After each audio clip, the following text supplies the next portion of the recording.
Bonjour et bienvenue dans notre web-série Un jour, une question, la web-série qui décrypte pour vous des sujets juridiques. Aujourd'hui, parlons de succession et plus précisément du cas des nièces héritant de leur oncle. Imaginons un scénario.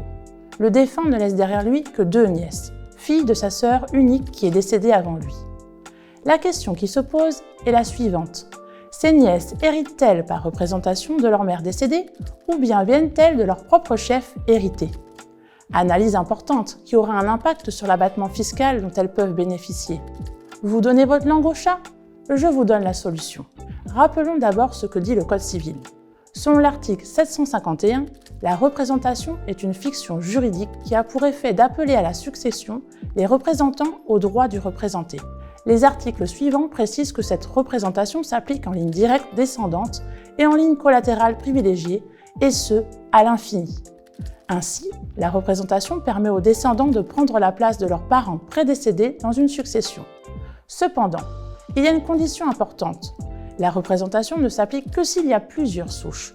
Autrement dit, si les héritiers viennent tous d'une seule souche, ils n'héritent pas par représentation, mais de leur propre chef. Dans notre cas, les 2 nièces appartiennent à une seule souche, celle de leur mère, sœur unique du défunt. Par conséquent, en l'absence d'autres souches, elles n'héritent pas par représentation. Elles viennent à la succession de leur propre chef. Et d'un point de vue fiscal, que se passe-t-il ? Selon l'article 779.5 du Code général des impôts, cela signifie que chaque nièce bénéficie d'un abattement de 7 967 € et non de l'abattement de 15 932 € qu'elles auraient partagé si elles avaient hérité par représentation. Pour résumer, dans une succession où tous les héritiers appartiennent à une seule souche, ils n'héritent pas par représentation, mais de leur propre chef.